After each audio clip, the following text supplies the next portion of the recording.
In our Countdown to Derby segment, sponsored by Davis Jewelers, we are putting the spotlight on milliners each and every week. This week, we are bringing you Derbyologie with Mary Julia Kaiser. So excited to have you in here.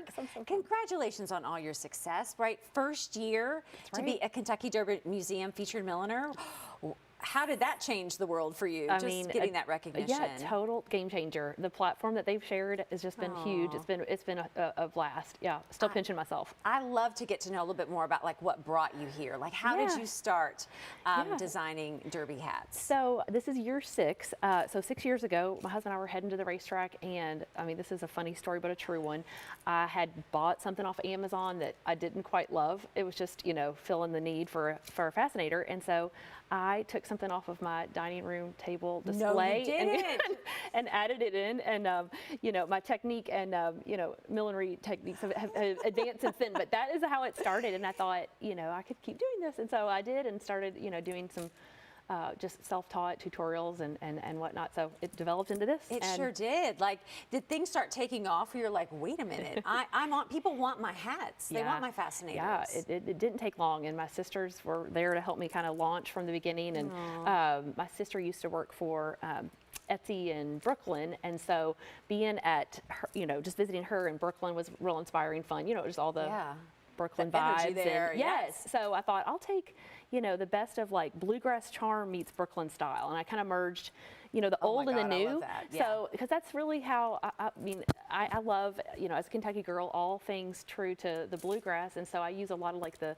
traditional millinery materials like the cinnamon, and then mix in like lots of pops of gold and fun kind of the newer vibes. So you'll see a real mixture. I love it what you have here. Kind of like take us through like some of the different looks that you brought. Thanks, Claudia. Okay, I do have an affinity for magnolia, so you'll see I do a magnolia piece every year and then just kind of update it, but and then continue on some of my old style. So you'll see I have a magnolia here with which I feel like is traditional floral, but you get the pop of gold on the flashy base, and then I have a big magnolia over here that has quite the statement piece quality to it. That's going to be one that gets photographed, and that will be like everywhere. That's one that'll be in Garden and Gun or Southern Living or something, those would be goals. Yes, absolutely. That would be wonderful. Yes, I love just going like so many Louisvillians say, go big or go home. And so I've kind of taken that theme and run with it, but I like to also give a spectrum of options. So I say that I offer everything from graceful to gutsy. So although I don't have a ton of smaller pieces here today, that red one is probably on the smaller scale, but not everybody likes the huge, and some people like the less is more, the more graceful versus the gutsy. So I do have a full, range of options. I think there's 260 styles on my Etsy shop now. Oh my goodness. And probably still creating more, like as we speak. Truth, yeah. Right, where have we seen your hats before? I know you've had a lot of different people wear your hats. Yeah, so my very first Etsy order hat went to the Royal Ascot in London. Which was so fun to see, and like no pressure, but yeah. Right. So it's it's been great to see a lot of my hats just travel worldwide. Done a number of hats for different clients in Australia, going to Melbourne, and the Queen's Tea in London. Someone wore one of my hats there.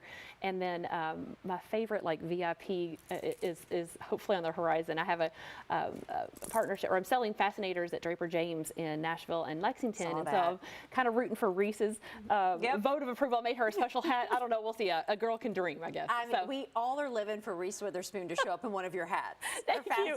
I mean, that would be like the perfect blend, right, of your look with her. Absolutely. I would have to agree. That was totally great. So I know we're entering into this crazy busy week for you, but people are doing last minute hats, or they're thinking maybe I'll go to another Derby event, Derby Week event.